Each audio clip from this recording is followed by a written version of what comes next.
La logique d'évitement décrite par l'approche interactionnelle représente une tendance à utiliser la fuite lorsqu'une personne se retrouve en difficulté.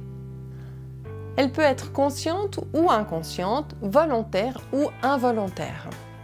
Cette tendance peut être présente dans les pensées, les comportements, les émotions et les relations que la personne entretient avec elle-même, les autres et le monde. Elle peut se manifester dans l'une ou l'autre de ces sphères, mais aussi dans plusieurs, voire toutes les sphères en même temps. Dans tous les cas, toutes ces dimensions sont reliées entre elles et forment à la fois des parties distinctes et un tout complexe, qui, je le rappelle, ne constitue pas la somme des parties distinctes, mais un tout avec ses propres caractéristiques. Vous pouvez à ce sujet vous référer à la vidéo sur les concepts de base en systémique. Ainsi, une personne qui se retrouve par exemple en conflit avec quelqu'un et qui a tendance à fuir pourrait construire sa logique ainsi.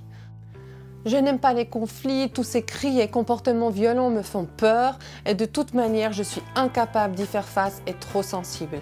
En plus de ça, il va encore me faire des reproches et je vais me sentir encore plus stupide. Je préfère alors ne rien dire, je m'écrase et j'attends que ça passe. Les comportements évitants sont souvent les plus simples à observer. Se replier sur soi-même, partir dans une autre pièce, ne pas répondre aux questions, se cacher, renoncer à agir. Au niveau relationnel, c'est plus complexe.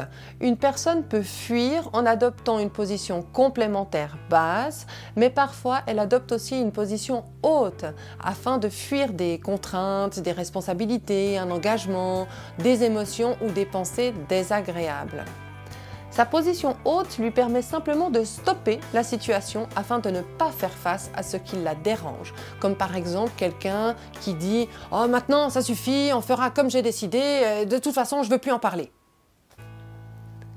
La personne utilise une position haute, contrôle la discussion afin d'éviter une situation désagréable. C'est une sorte de contrôle au service de l'évitement. La personne peut également s'éviter elle-même en niant certaines émotions ou certaines pensées trop difficiles à gérer, comme par exemple les gens qui disent qu'ils ne veulent même pas y penser. La logique d'évitement n'est pas en soi pathologique, c'est une tendance tout simplement. Elle peut devenir dysfonctionnelle si elle se polarise et génère de la souffrance chez l'individu et ou son entourage. Nous retrouvons cette logique d'évitement dans plusieurs pathologies décrites en psychiatrie, telles que, pour les plus évidentes, les troubles anxieux, comme les phobies, ou les troubles de l'humeur, tels que la fameuse dépression. Nous la retrouvons également dans beaucoup d'autres troubles, et ce à des niveaux différents. Les troubles alimentaires, les dépendances, les troubles de la personnalité est souvent combiné avec d'autres tendances. Attention donc à ne pas trop simplifier ces exemples. Souvent, les personnes adoptent plusieurs logiques en même temps ou adoptent des logiques différentes à des moments différents ou avec des personnes différentes. L'être humain est complexe et seule une analyse fine des interactions de la personne avec elle-même, les autres et le monde dans une situation donnée ou de manière générale permet d'identifier une ou plusieurs logiques.